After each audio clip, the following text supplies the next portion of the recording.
current voltages. So that's one of the advantages of a CRO over the voltmeter.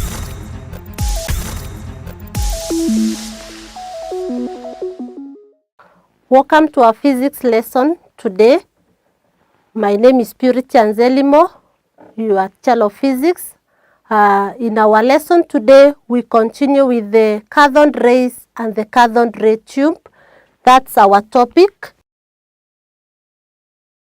Cathode rays and the cathode ray tube.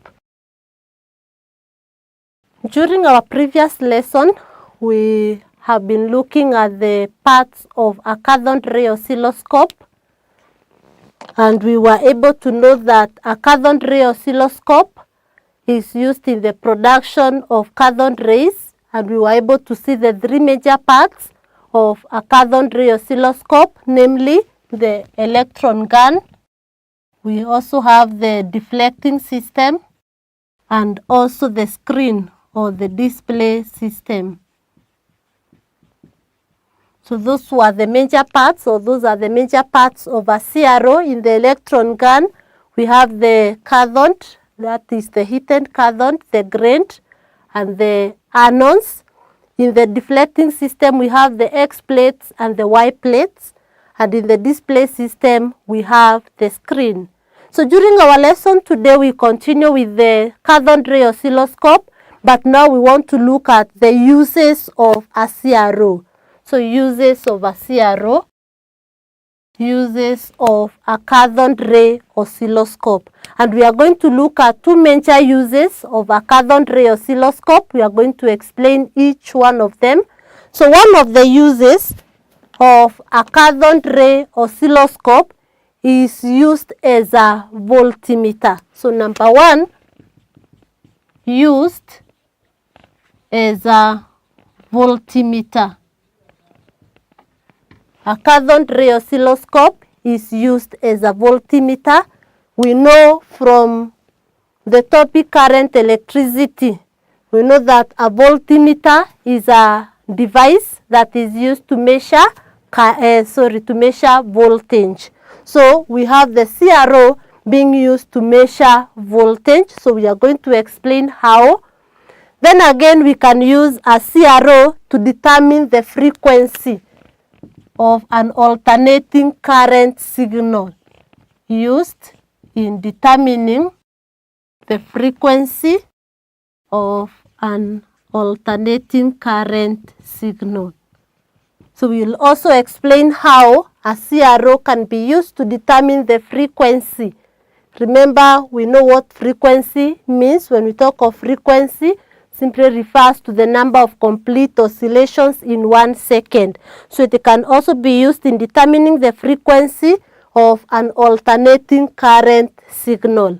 So I want us to start with the first one. We have seen that a cathode ray oscilloscope can be used as a voltmeter. So CRO is a voltmeter.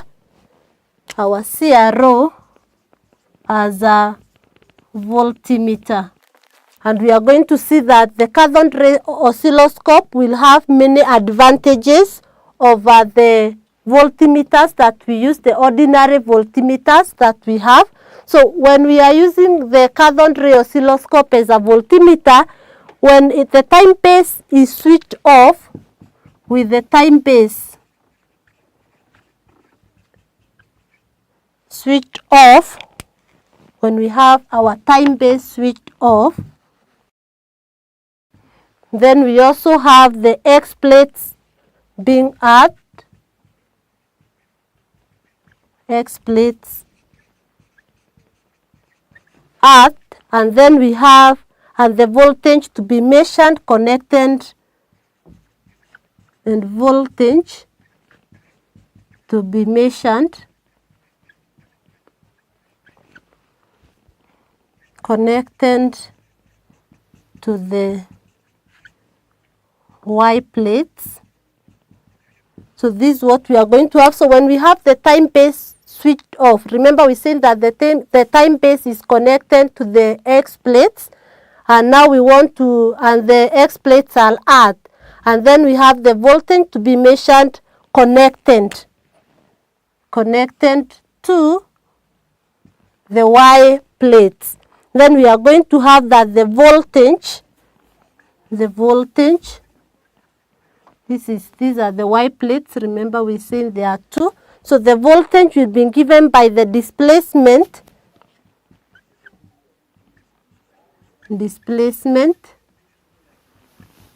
multiplied by the sensitivity. And in the sensitivity, that is simply the volts per division. Sensitivity is simply the volts per division.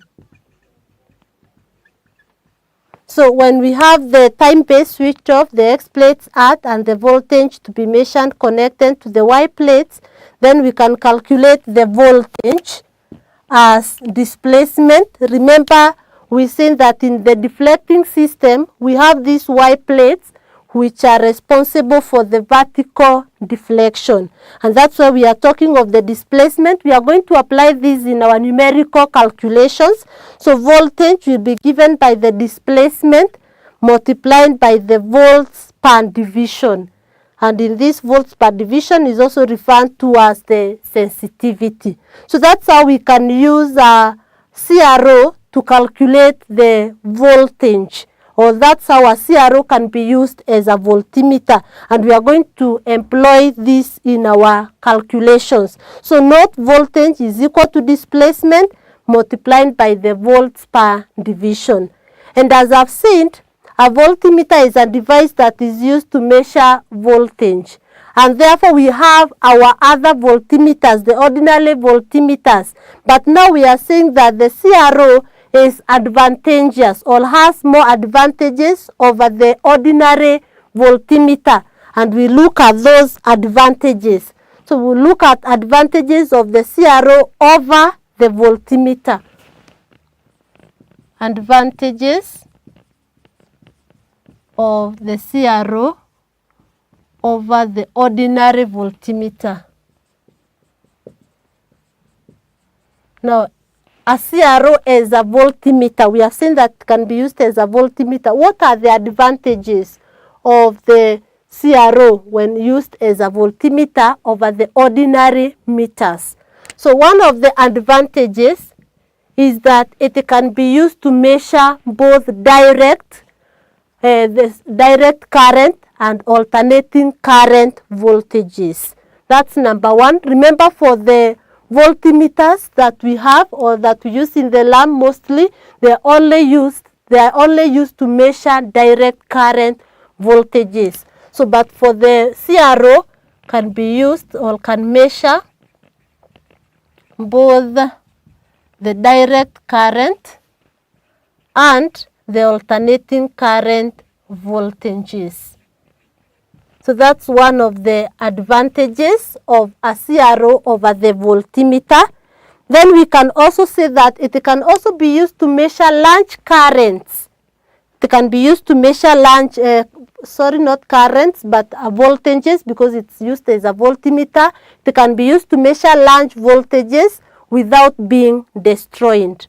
We know in the voltmeters that we use in the laboratory, most of them ranges from 0 to 5 volts, others from 0 to 3 volts. But now for the CRO, it can be used to measure larger voltages. So can measure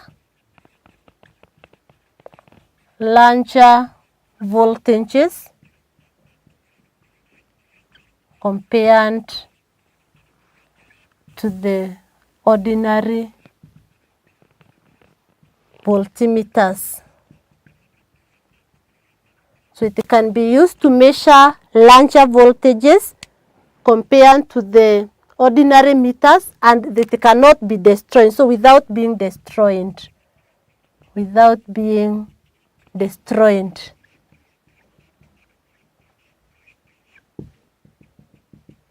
That is another advantage of a CRO over the ordinary voltmeters. Then we know very well when we are using the voltmeters, that is in electricity, when we use the voltmeter, when you want to read the screen or the reading, we usually check where the pointer, how the pointer moves. If, for example, this is my pointer, these are the readings here on the voltmeter. We know very well that this pointer, when you want to get the reading, it swings fast. It swings around the reading. It swings and then it points where the reading is to be. And the reason as to why it swings before getting to the point where the reading is due to inertia. Due to inertia, which we discussed also in the Newton's laws of motion. So as a result of inertia, then this pointer will swing momentarily about the point or the actual reading. But for a CRO, it's not affected by inertia. And therefore the reading will just be read directly instead of the pointer having to swing about the point where the reading is to be taken. So that is another advantage of a CRO. So we can say that it responds at an instant or instantaneously responds instantaneously. The response instantaneously, unlike the ordinary meters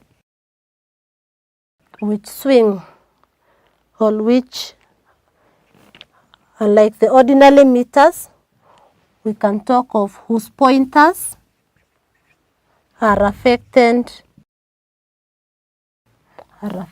by inertia.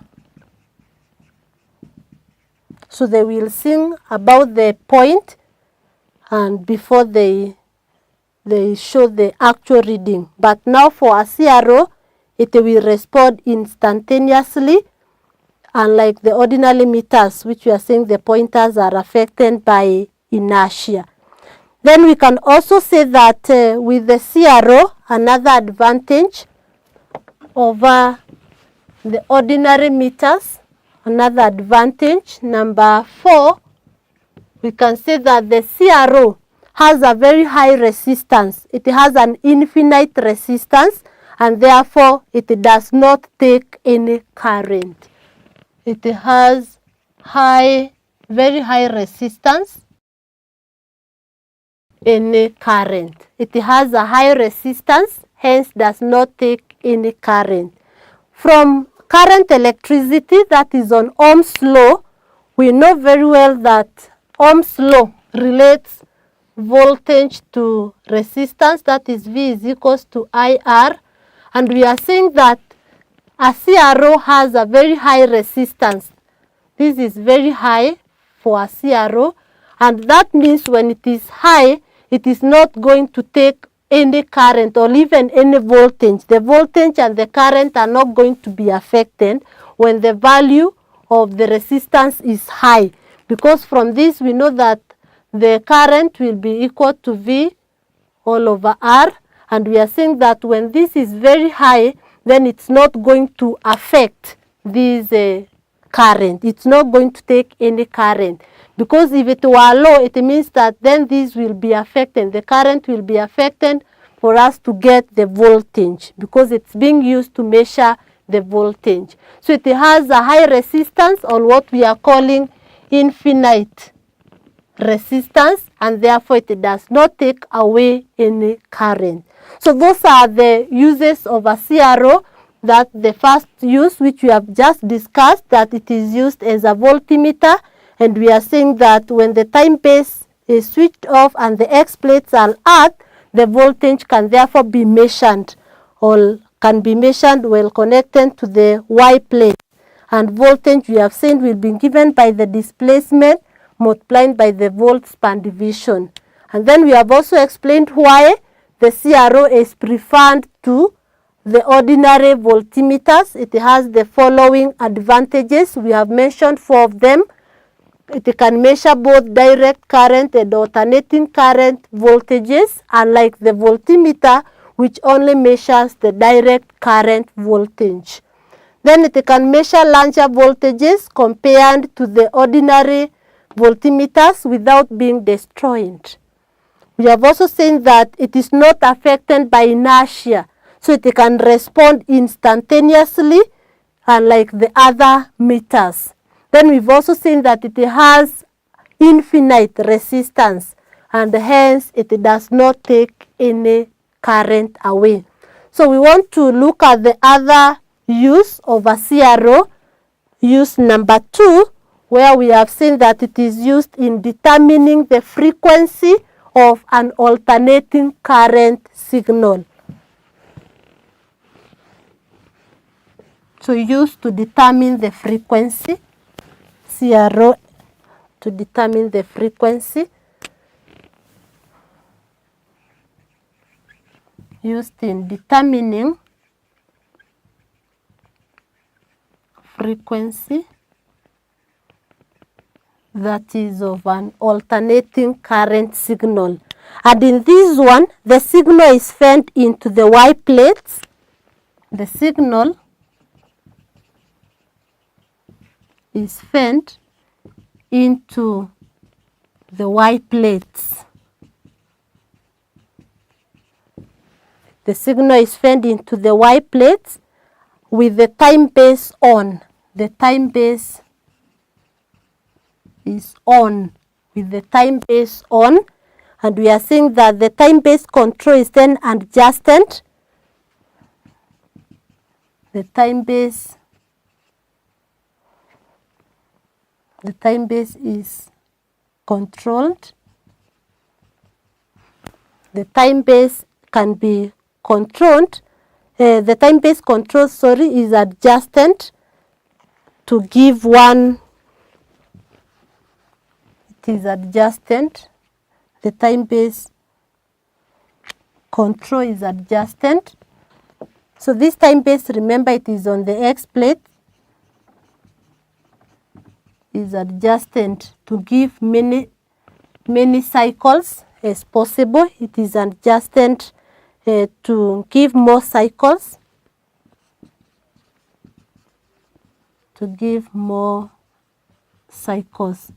So remember, in this, we are going to have the formation of the cycles. We can have it here.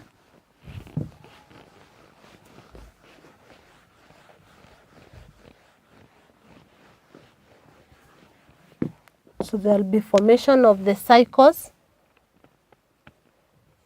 So we can have this. That's what we are going to have.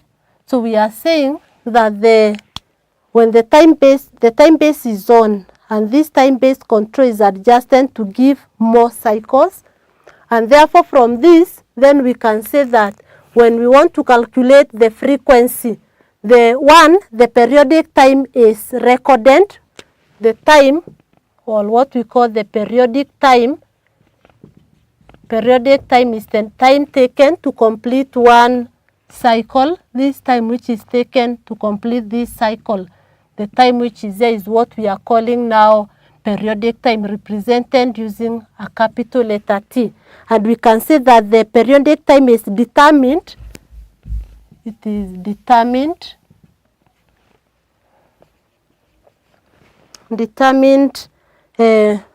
by relating the trace of the signal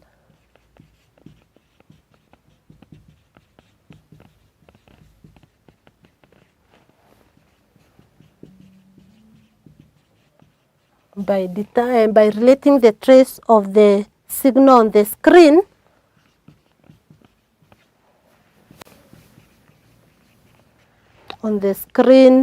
with the time base setting.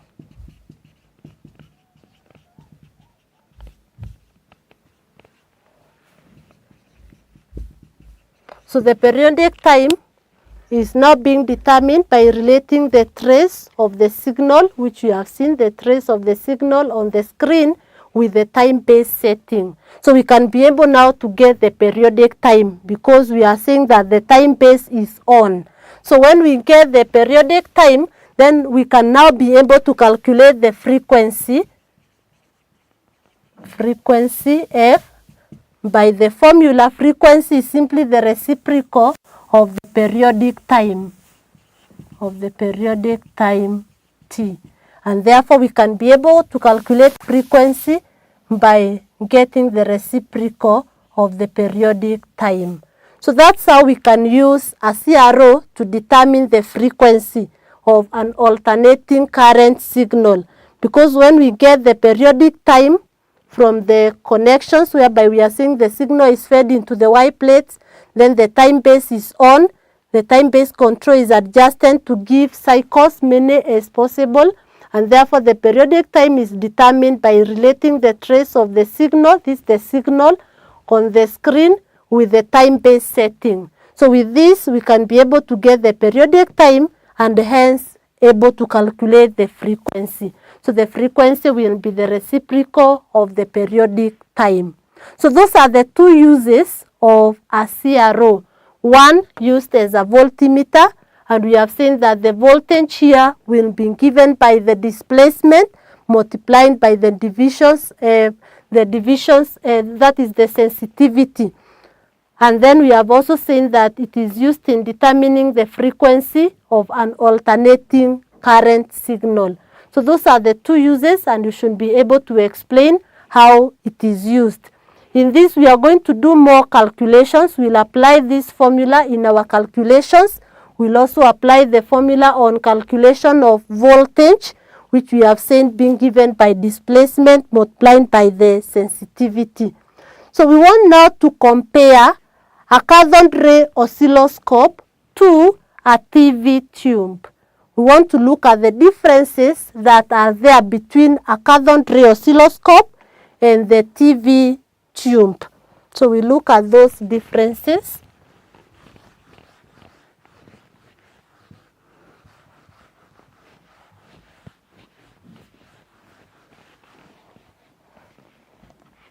So differences between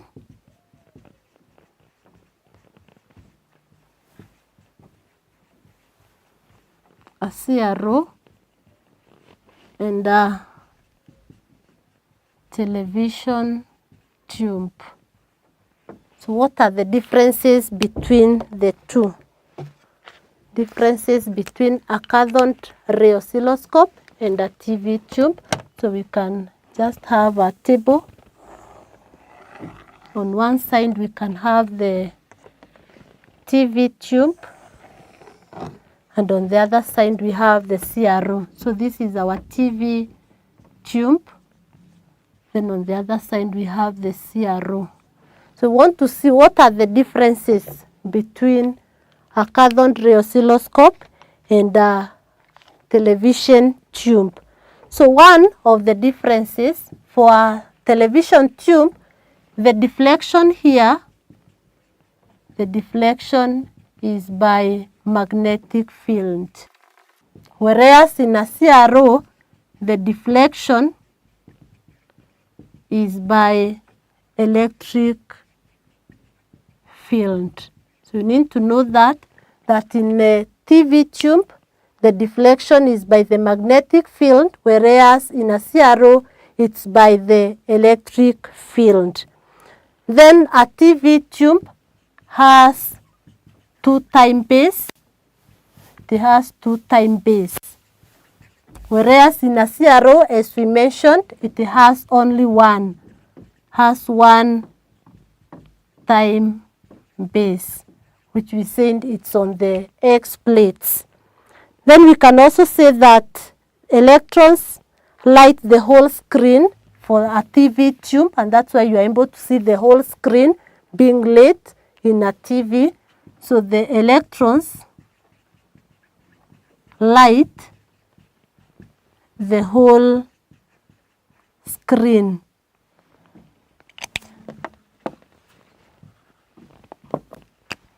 The whole screen. Whereas in a CRO, as we said, the electrons will only form a spot. Electrons form a spot on the screen. This we were able to explain. So the electrons which are being produced in a cathode ray oscilloscope will only form a spot on the screen. Unlike in a TV tube, where the electrons will light the whole screen. Finally, there are 625 lines per second in a TV tube. There are 625 lines per second in the TV tube, whereas in a CRO, there are only 25 lines per second. So those are the differences, 4 differences between a TV tube and a CRO. In a TV tube, the deflection is by the magnetic field, and that's why the TV screen is larger than a CRO screen. Then we are saying that a TV tube has 2 time base, whereas a CRO has only 1. In a TV tube, electrons light the whole screen. In a CRO, electrons form a spot on the screen. In a TV tube, there are 625 lines per second, whereas in a CRO, there are only 25 lines per second. So that is it on the CRO, or the cathode ray oscilloscope. In the other lesson, which now will mark the end of this topic, we'll now be looking at the calculations involving the CRO. Now that we have seen we can be able to calculate the voltage, we can be able to calculate the frequency, we can be able to calculate the sensitivity. So that's what we'll engage in. So I'd like to give you some exercise on what we have just covered on the uses of a CRO. So an assignment here for you. Answer the following.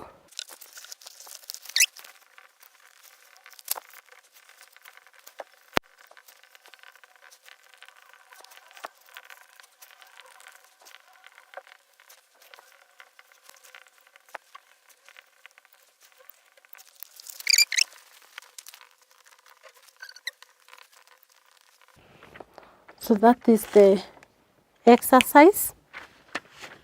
So we are told in question number 1, state one difference between the deflection systems of a cathode ray tube and the TV tube, which we have just explained. Then number 2, the beam of electrons is subjected to a strong magnetic field which is perpendicular to the path and into the paper. Sketch on the same diagram or on the same figure the new path of the electron.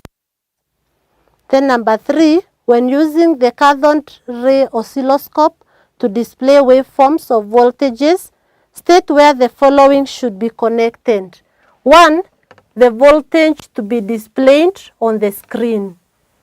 And number 2, the time-based voltage. So that's the exercise. It's good that you answer those questions. And during the next lesson, we'll now look at the numerical calculations involving the cathode ray oscilloscope. Thank you.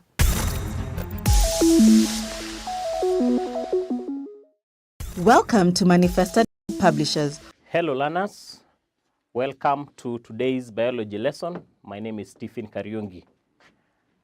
Today, we'll continue with our discussion on Introduction to Biology, a topic in Form 1.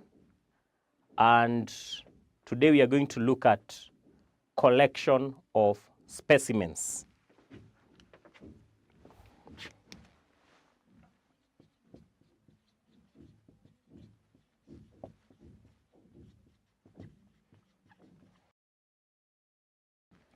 What are specimens? Specimens are materials obtained from living organisms that are used for the study of biology. We can get specimens from plants, from animals, and from other living organisms so that they can enable us to understand biology better by using those specimens. So Basically, we can say that specimens are materials obtained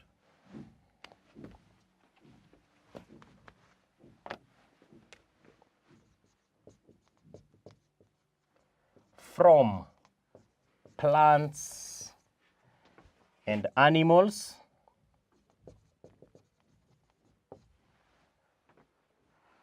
to aid in the study of biology.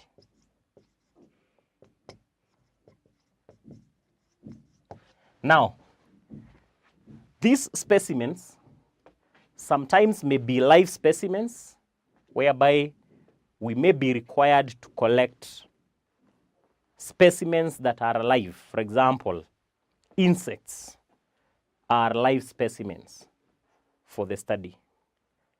Other times, we can collect specimens that are not alive.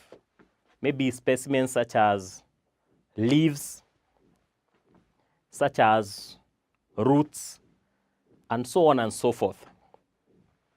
Now, when collecting specimens, especially the live specimens, there are some precautions that one needs to take. Some of the specimens can cause injuries. Things like the insects, some can sting, others can bite, others are poisonous, and therefore it is important to take precautions. So it is necessary to understand what are the precautions that are required during collection of live specimens.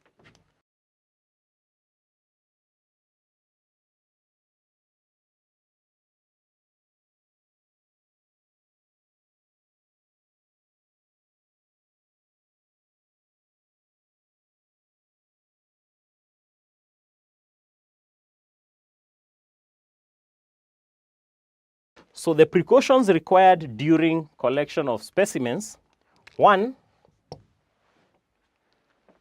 we are supposed to collect only the specimens that we need in our study to avoid wastage and destruction. So we should not go collecting specimens that we do not need. So we are supposed to collect only the required number of specimens.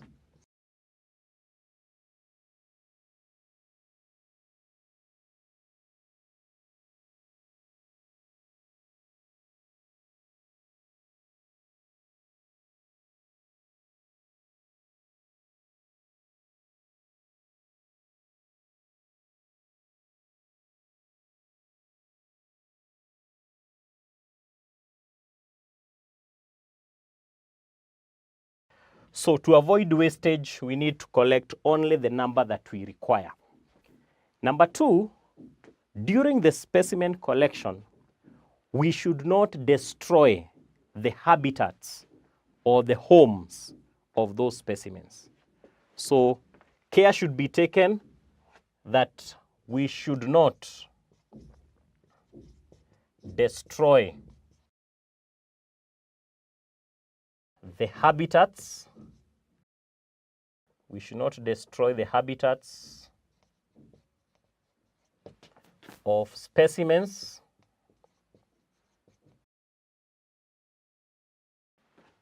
being collected.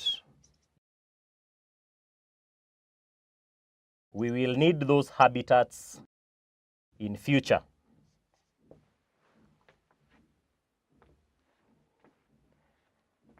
Now, when collecting live specimens, care should be taken about those specimens that can cause injuries. They should be handled with care, and they should be handled with the right equipment.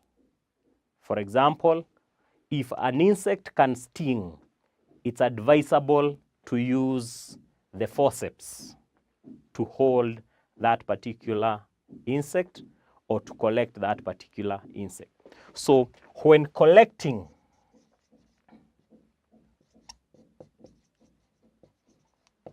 injurious specimens, care should be taken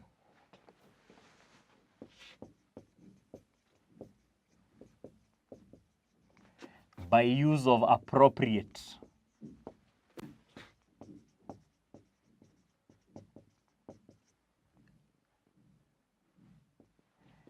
equipment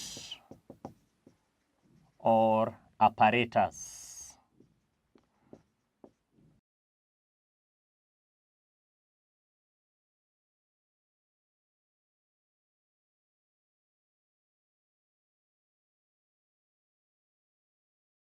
Now, after collecting the specimens and after carrying out the study, live specimens should be returned back to their habitats unharmed, without being harmed at all. So after study, or after the study,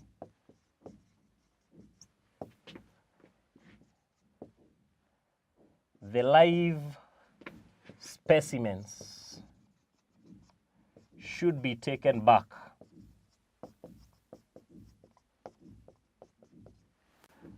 to their habitats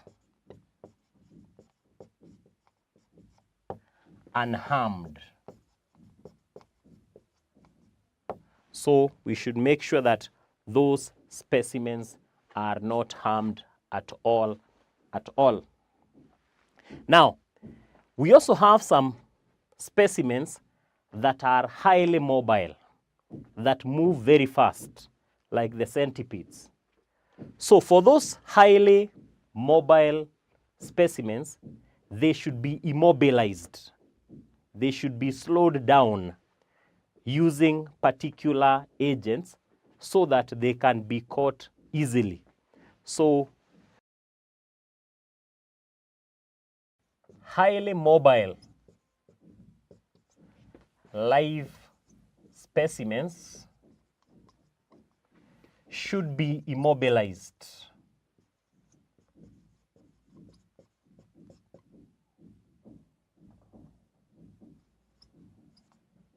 Should be immobilized using suitable reagents before collection. So basically, those are the precautions that one requires during the collection of specimens. Now, it is also important to understand which are some of the apparatus used for specimen collection. Apparatus or equipment used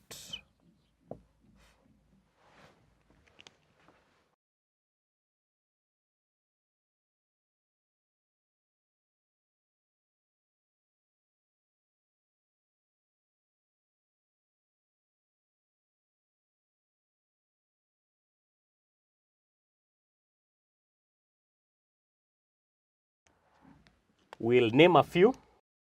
For example, we have the sweep net. This one is for catching flying insects, things like the wasps and so on and so forth. We have the fish net. This one is for catching fish and other animals in water.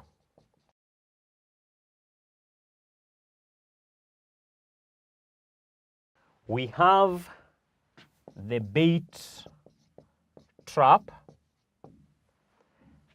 This one is for attracting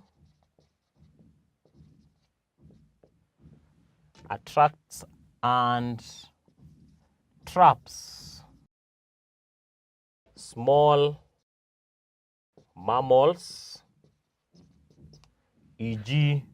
rodents, such as the rats and the mice. We use the bait trap, whereby the bait attracts them and then they are caught by the trap. We have a putter that is used to suck small crawling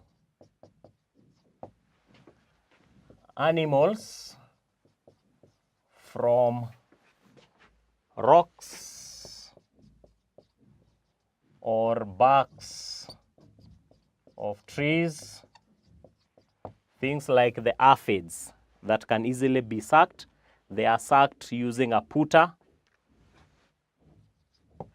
We have the pitfall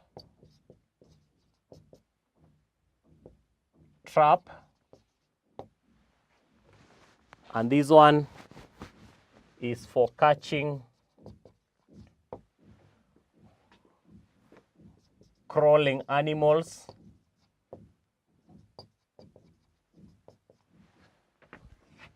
which fall into a pit.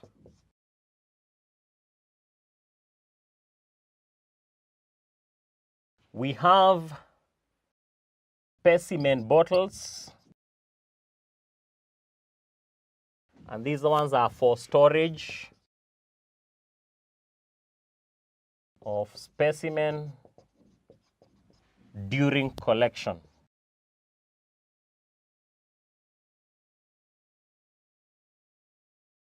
So the list is long. There are many apparatus, many equipment that we use during specimen collection, as we have seen.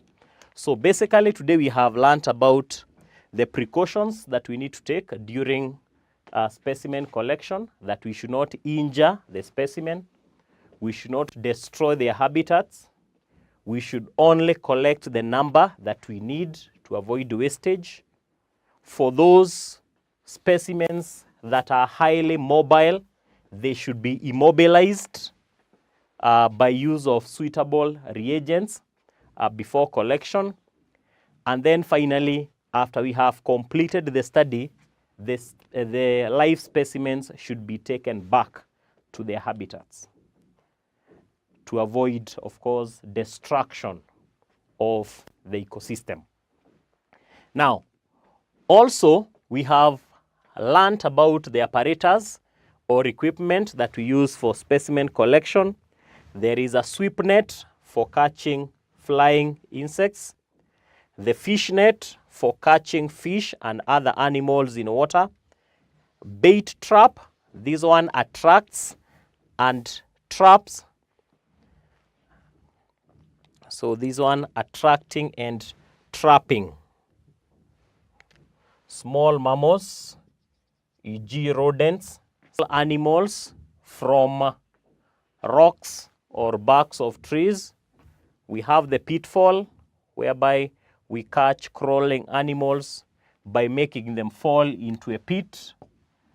And then finally, the specimen bottles that are for storage of specimen. So all those are part of the apparatus that we use for specimen collection. So we are going to have an assignment on that.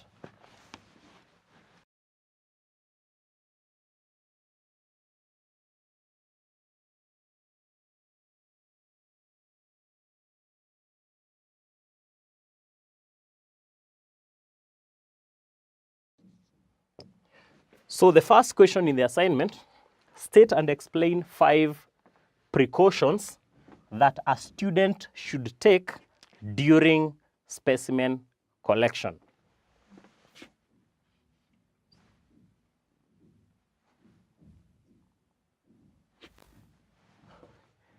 Number 2, draw the following apparatus and state their functions. A, putter, B, forceps, and C, a bait trap. So you're going to stop there See you next time.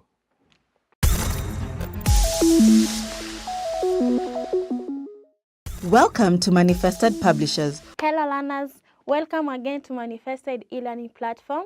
I'm Teacher Purity and welcome to this online lesson, and we are still learning English for grade 2.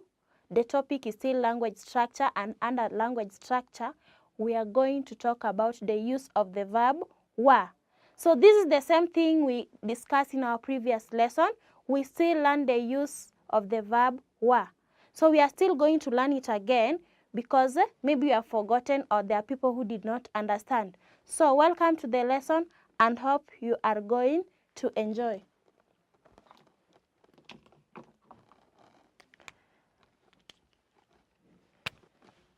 So we are learning English.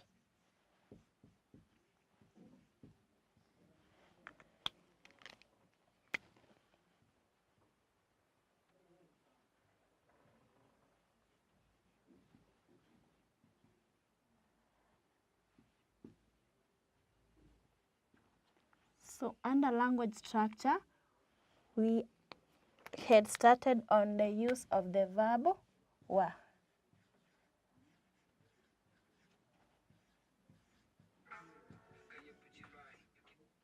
The use of the verb were.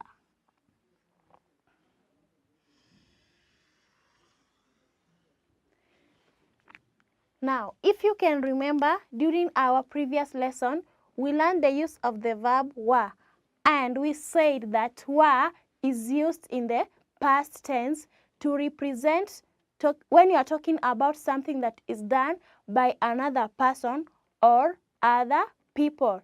So, were is used to represent something done by another person, who is one, or other people. So we use were. We use the verb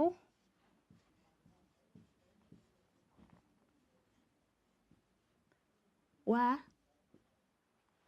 to. We use the verb were when talking about something, when referring to something.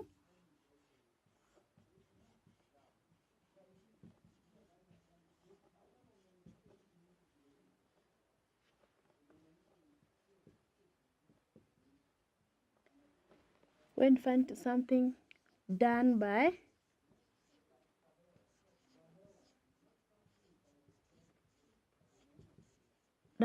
another person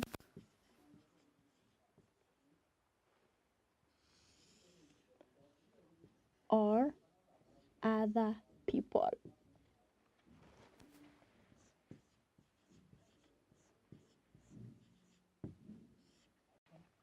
So we use the verb were when referring to something done by another person or other people. Now let's understand what we are saying by talking about another person. When we are talking about another person, we use the pronoun you. You represents another person. You are not the one, but you are talking about something that another person has done. Then other people. Now other people can be represented by they. They were going to the school. They represents other people who are more than one. We can still use the verb were with the pronoun we. We is used in plural, and when you use we, it means you are among those people who have participated in a certain activity or who have done a certain task. So the verb were is used when referring to something done by another person or other people. Another person is represented by you. So let's see how we can use the verb were in examples.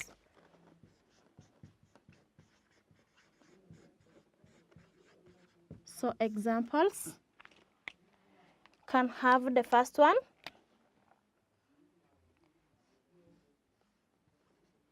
You are sweeping the house.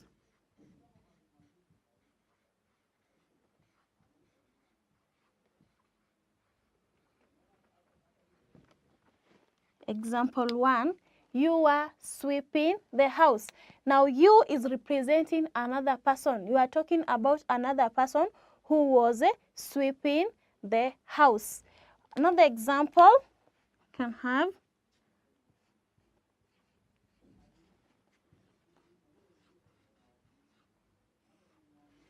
you are playing in the rain.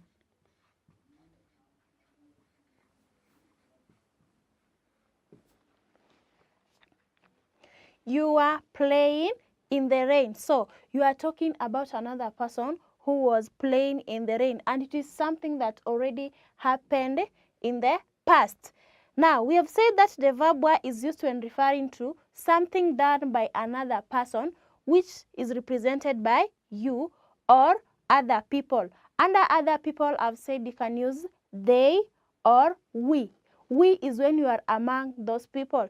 Now, let's see how we can use the verb were with the pronoun we. So you can have an example. We were sitting under the shade.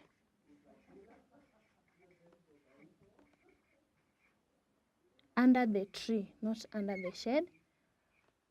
Under the tree. We were sitting under the tree. This means that you are among those people who are sitting under that tree. We can still have another one. We were fetching water.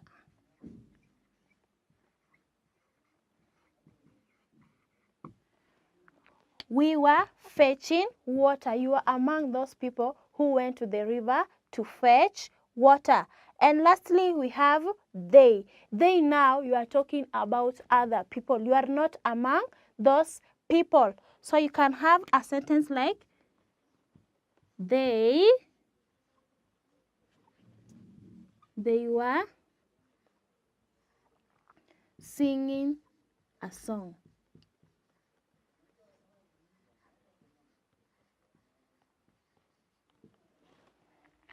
They were singing a song. You are telling us about other people who are singing a song. Can also have another one. They were planting the crops.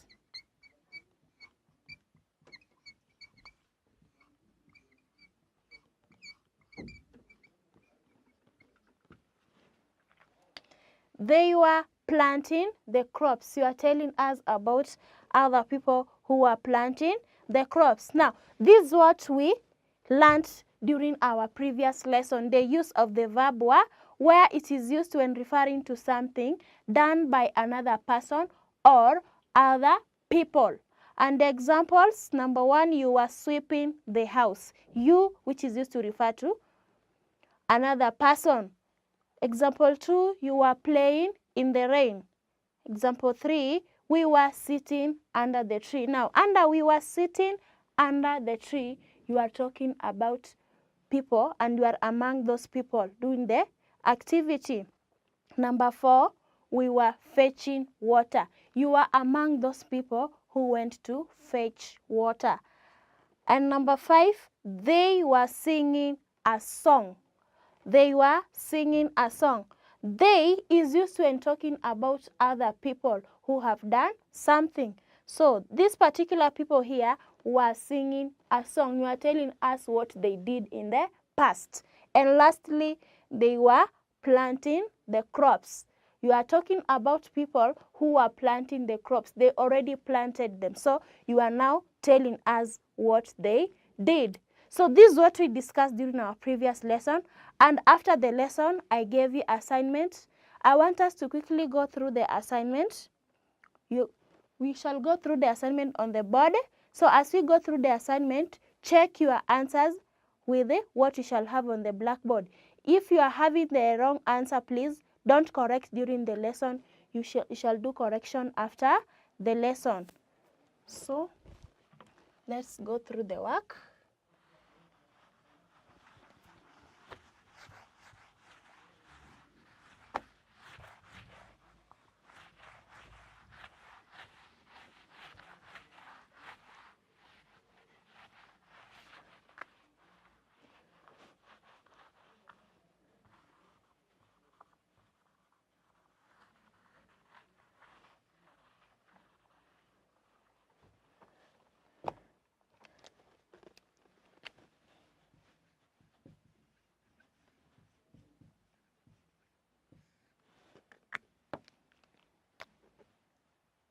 So we are still under language structure.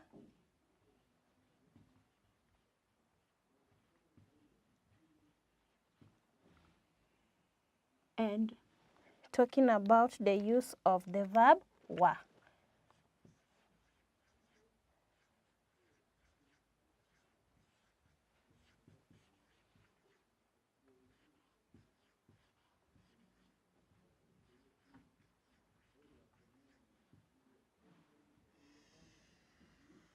The use of the verb wa. So let's go through the work that I gave you. Now, the instruction wa, fill in the gaps using the verb wa.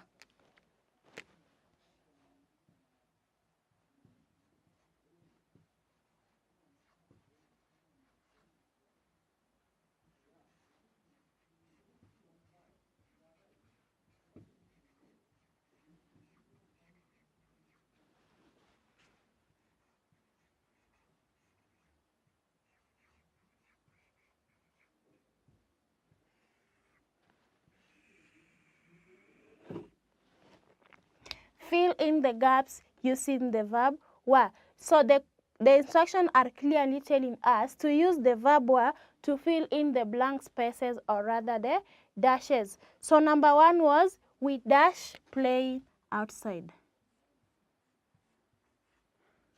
We dash playing outside.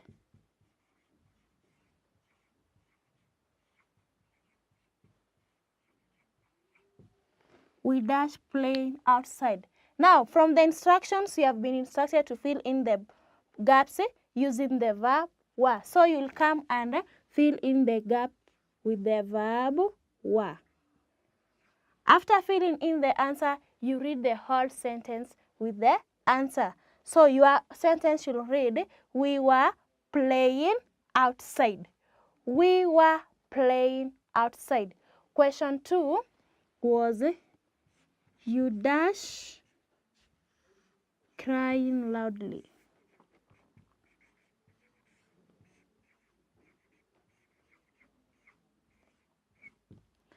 You dash crying loudly. So fill the gap with the verb wa. Then you read the whole sentence again with the answer. So your sentence should read, you are crying loudly. You are crying loudly. That particular person was crying out loudly. Question 3 was, you dash washing the classroom.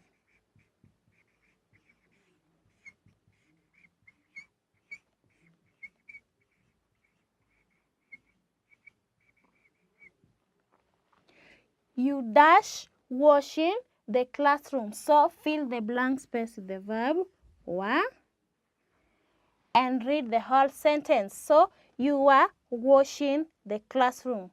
Your sentence should read, you are washing the classroom. Question 4, you dash taking your lunch.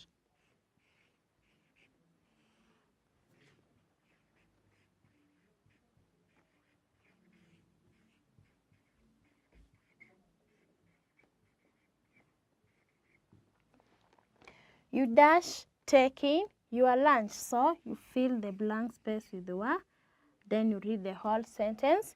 You are taking your lunch. And the last one was, they dash playing in the rain. Number 5, they dash playing in the rain.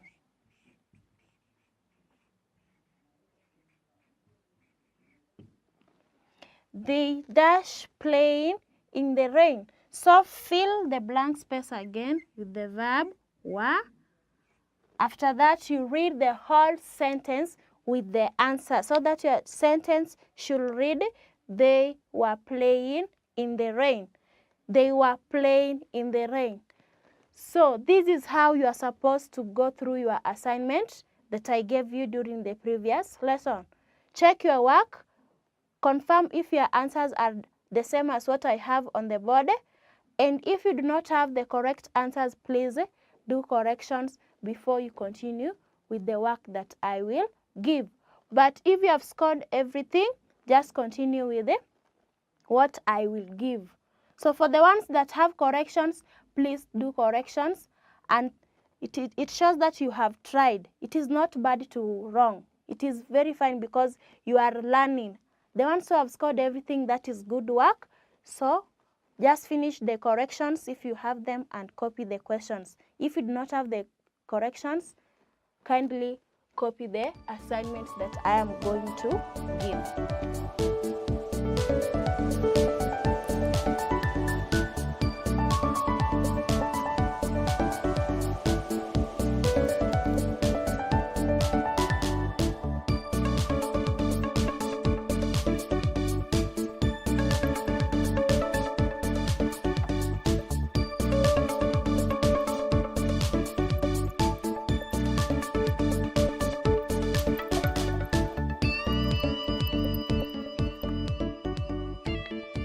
So let's go through the work that I've given you.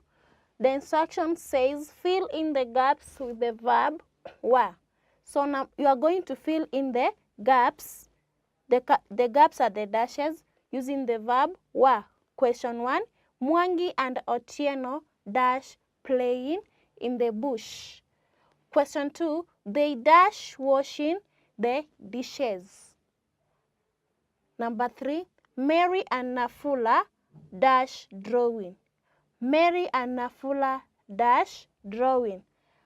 Question 4, you dash reading a storybook. And lastly, father and mother dash going to the market. So copy these questions and you do them. The ones who have corrections, make sure that you finish the corrections first before you do the work that is on the board. So finish your work, and after answering your work, make sure that you read through your work, you go through the questions. You can correct small mistakes that you might have committed. So happy to have you for today's lesson. Hope to see you in the next lesson. Goodbye. Thank you for choosing to study with us. For more information, you can call us on 0724 173845. Today's topic is getting the direction of places in a map using a compass. Let us remind ourselves, how does a compass look like? A compass, the first part of a compass is the 4 cardinal points. The 4 cardinal points. The 4 cardinal points. The 4 cardinal points. The 4 cardinal points. Never eat sukuma wiki. This is north. This is east. This is south. And of course, this is west. The 4 points, north, east, south, and west, are known as cardinal points. In between the cardinal points, we have some more compass points. We have some more compass points. This is something that we have learned in previous classes. It's not something new.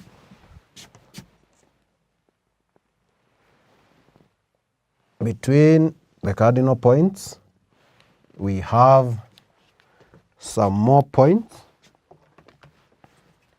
Between north and east, we have north east, abbreviated as N and E. Between south and east, we have south east, abbreviated as S and E. Between south and west, we have south west. And of course, between north and west, we have north west. North west. So this compass is what we shall be using to get the direction of places. To get the direction of places in a map. To get the direction of places in a map. For instance, for example, this is our map. For instance, this is our map. This is our map. That is an example of our map. And we have a quarry, the symbol of a quarry there, the symbol of a quarry there, and the symbol of a chief camp down here. Chief camp. A quarry and a chief camp. A quarry and a chief camp. And you want to get the direction. For instance, the question is, what is the direction? What is the direction of the chief camp? Of the chief camp. Chief camp from the quarry. From the quarry. What is the direction of the chief camp from the quarry? So the very first thing to note is, where are you and where are you going? According to this statement, you are at the quarry.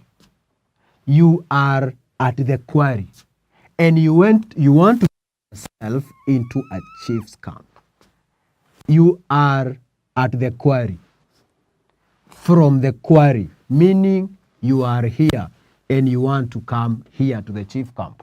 So at that point, you are supposed to draw your compass from where you are. And you are at the quarry. You are at the quarry, from the quarry. Then you draw your compass like that and indicate that is north, east, south, west. Never eat sukuma wiki. That's where we are. Where are we heading? We want the direction to get where? To the chief camp. And this is how our movement will be. And our movement and our direction, we shall use direction southeast, because our direction is between south and east. We are not heading to the east. We are not heading to the south. We are heading to southeast. So the direction to the chief camp is southeast. Just to give another example, maybe you want to get to another place. You want to get yourself from the mosque to the church. From the mosque to the church. Another example.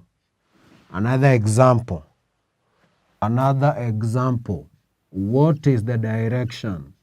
What is the direction of the mosque? What is the direction of the mosque from the church? Where are we? Where are you? Or where are we? We are at the church. From the church. From the church. You can even underline from the word from. From the church, we are heading to the mosque. From the church to the mosque. So we are supposed to draw our compass from where we are. And according to this statement, we are at the church. From the church. This is where we are coming from. Never eat sukuma wiki. Coming from the church, we draw the compass at the church. Then we get to see what will be our direction.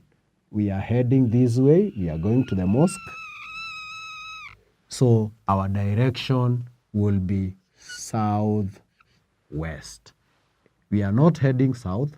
We are not heading west. We are heading southwest. It's between south and west. Our direction is southwest. Our direction is southwest. Now, maybe to give another example, of course, maybe you are getting from the cattle dip. You have the cattle dip somewhere there. Kettle dip, and you are heading to the school. You are heading to the school, And your question is, what is the direction? What is the direction of the school? Of the school. This is the symbol of the school as we learned in our last session. What the direction of the school from the cattle dip. From the kettle dip. From the kettle dip. From the kettle dip. From the kettle dip. I prefer when you underline from the word from the kettle dip. Why are you underlining from the word from? This is because that is where you are, from the kettle dip. That's where you are starting your journey, from the kettle dip. So if I'm at the kettle dip, that is where I need to take my direction. That is where I need to draw my compass. Never eat sukuma wiki. North, east, south, and west. To which direction will I move to get to the school? I'll head eastern direction.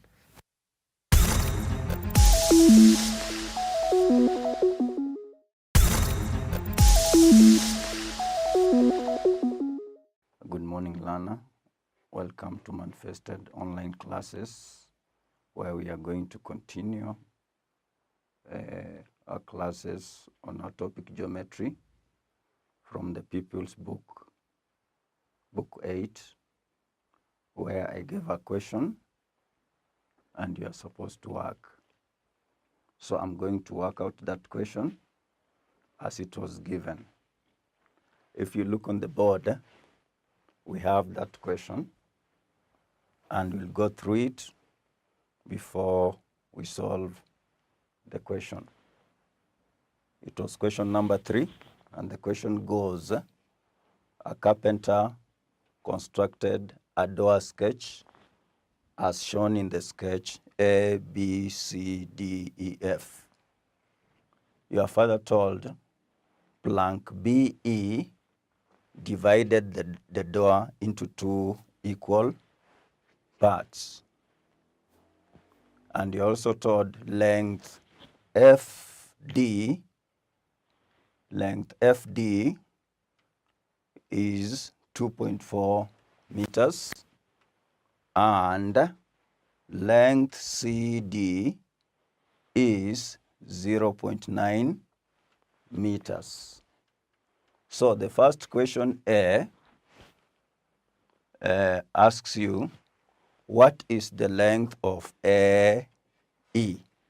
What is the length of AE? The second question B asks you, what is the total length of planks required, or the length of all these planks required to construct the frame? And the last question, C, timber of width timber of width 15 centimeters and 2.4 meters was nailed on that frame, was nailed above the frame to complete the door.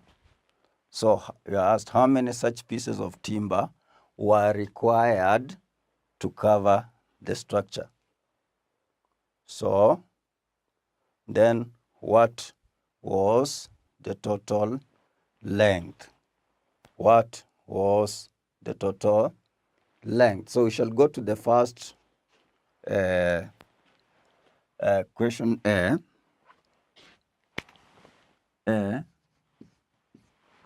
Where you are told length AE.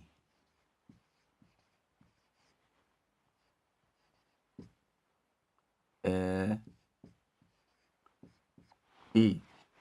Before we look at length AE, before we work out that, we shall look at the diagram again. And from the previous questions we did, we are getting some extracts from the diagram, mostly of a triangle that would help us to get the length of AE. So if I take out the diagram, to get AE, I'll be forced to extract triangle AFE. So I'll extract that triangle, this triangle in question. I'll extract triangle. I'll extract triangle AFE. I think if you look on the diagram, you can easily get it. So it is AFE. So I'll extract it, that triangle.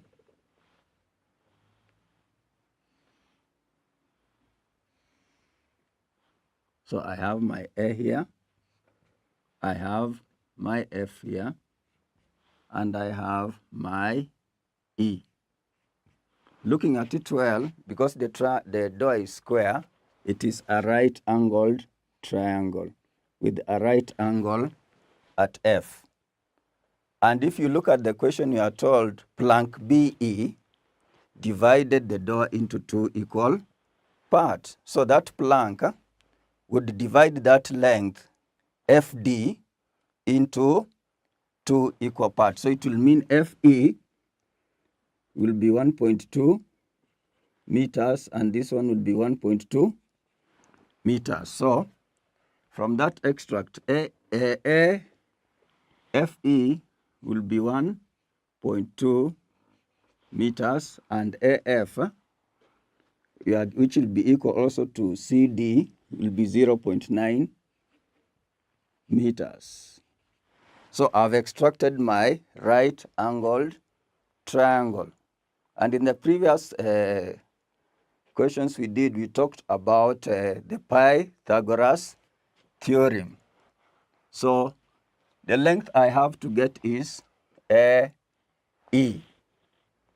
Its length AE. And from that extract of a right-angled triangle, AE is like the hypotenuse. It's like the hypotenuse. So from our previous working, if this is a right-angled triangle, it will go without saying that AE from the Pythagoras theorem, AE squared will be equal to FE squared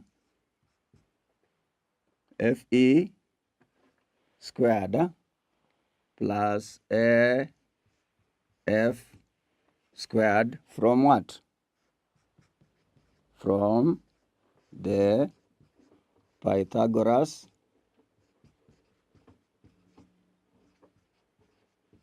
theory.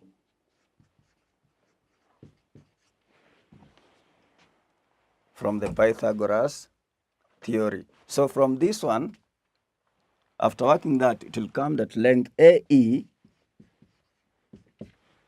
isn't it? You'll have to get the square root. AE will then be equal to the square root of FE squared plus AF squared. So it is not the first time I'm talking about the Pythagoras theorem. We talked of it in the last question, where the longer side, which is the hypotenuse, the square of the longer side is equal to the sum of the squares of the shorter side. So we go back there. This will be equal to the square root. We already know the length of FE from my extract, which is 1.2 squared plus 0.9 squared. That takes us to other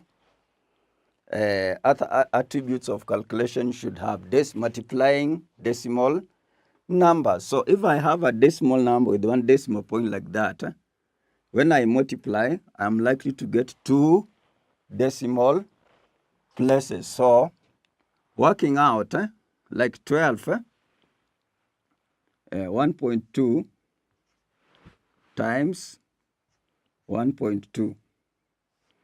I can work out the normal way, but I know I'll have 2 decimal places. So 2 times 2 is 4. 1 times 2 is 2.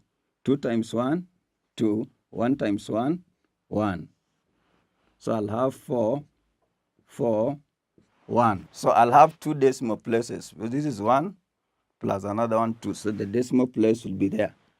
When I come to 0.9 times 0.9, the same way, 9 times 9 will give me 81. But the 2 decimal places will be reflected in that answer. So that will be 0.81. So the first answer here is 1.44. 1.44 plus 0.81. If you work out that addition, it will come up to 2.25. So we come out to another attribute there where you have to get the square root of 2.25. When you get a square root, if the number has 2 decimal places, the answer will have 1 decimal place. So there are many ways in which you are told in the earlier classes how to get that. You can factorize to get that. You can factorize to get there. So you can come and have 225. You factorize. 5 goes there. 445. 5 goes there. 9. And this is 3. Isn't it? So actually, if you get, this will work out to 5 squared times 3 squared. If I get the square root of that, it will work out to 5 times 3, which will give me 15. It will give me 15. But I said if you have that, the answer will have 1 decimal point. If it had 4 decimal places, the answer will have 2 decimal places. So that will give what? 1.5. So that works to 1.5 meters. I've already got the length of AE. I've already got the length of AE. So there are steps there which should be very careful about when you are working the square root. If in that number you had 2, the answer has 1. Sure, not that. We go to the second question, B, where you are told, what is the total length of planks required to construct the frame? So I know you know planks are these ones, A, F, F, E, E, D. Those are the planks that join up to create the frame of that door. So we shall go to B. B, length of planks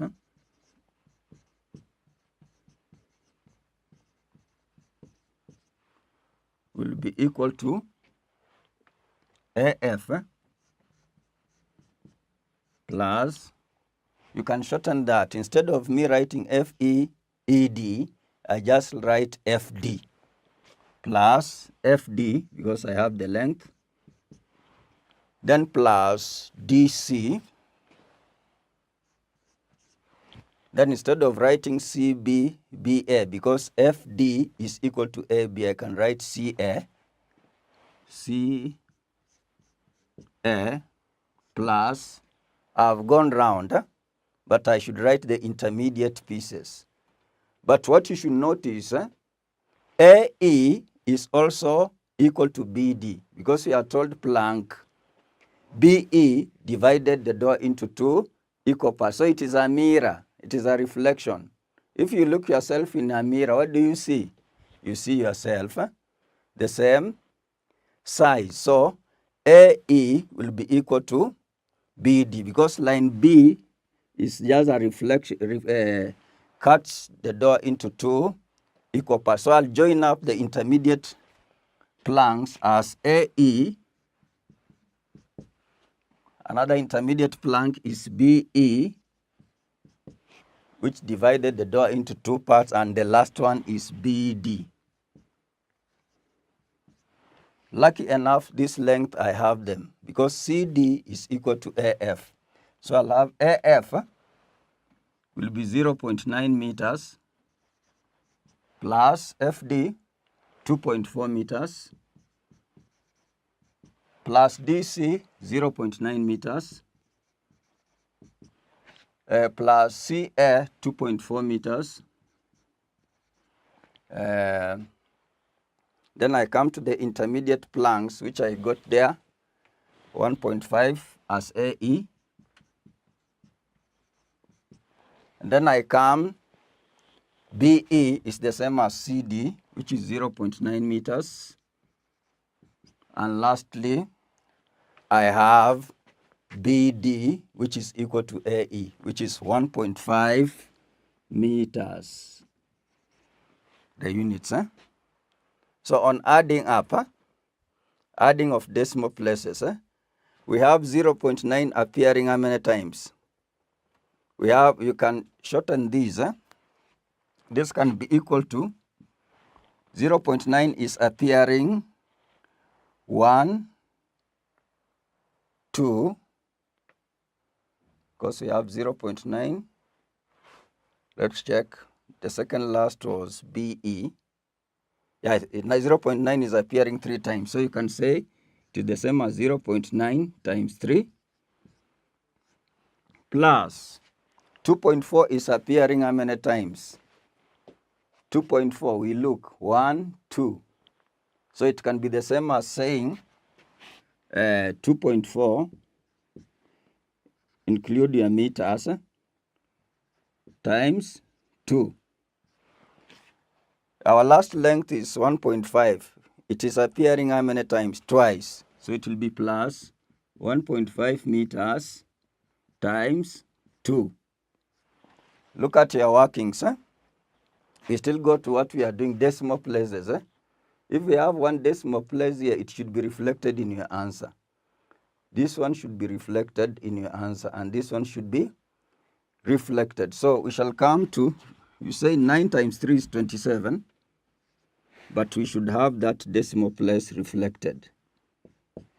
We come to 2.4 times 2, 24 times 2, 48, but it will be 4.8 meters because of that one decimal place. And lastly, you can say 15 times 2, but you should have, if we have 30, we have that one decimal place, which will be 3.0, which is the same as 3. So you add up 2.7 plus 4.8 plus 3.0.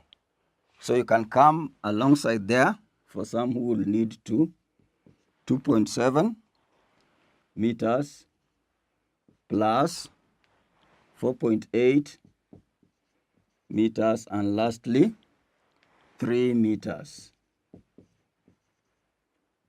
Yes, so I'll retain my meters. Then I start adding. You check how I add. You should be very careful as you carry on. So 7 plus 8 is 15. Retain the decimal place and carry 1. So the one I carried plus 2 is 3. 3 plus 4 is 7. And 7 plus 3 is 10. So the total length of planks required is 10.5 meters. The total length of planks required is 10.5 meters. So you can just come and finalize and write length of planks required is equal to 10.5 meters. So that brings us to the end of our solution B. We come to the last one, the last bit, which is C, which you asked, timber of width 15 centimeters. Should be very careful there because we've started dealing with different units. You know, we have centimeters there and meters. Timber of width, you should understand very well. If I have this eraser. That correct? This is the width, and that is the length of that eraser. So if they are talking of timber of width, you'll be looking at this. So timber of width, 15 centimeters, and was nailed above that frame to complete the door. You know, a door cannot just be naked like that. Everything will end, wind, everything. So you have to complete it with those pieces to make it complete, to complete the door. So how many such pieces were required to cover the structure? So the question has 2 bits. Then what was their total length? You know, if we have a strip here of 15, another one will be here, another one will be here. So the question combines 2 questions. So we have to work out that. So I'll just get some space, but retain the question C.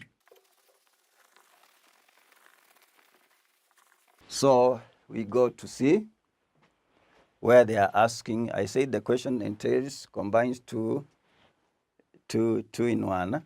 One, how many such pieces? So if you look at C,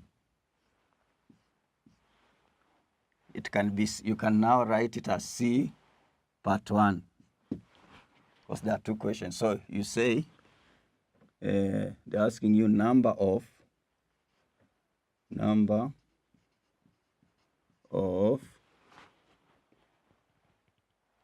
pieces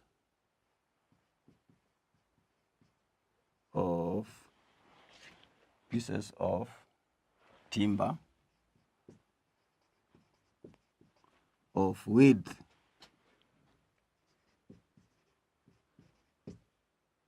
15 centimeters required.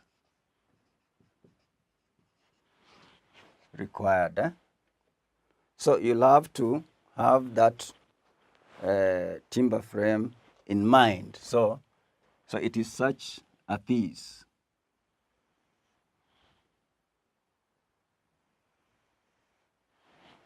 To just it's legible. So that piece, you have it that. So this is the 15 centimeters. And since it is covering the whole door,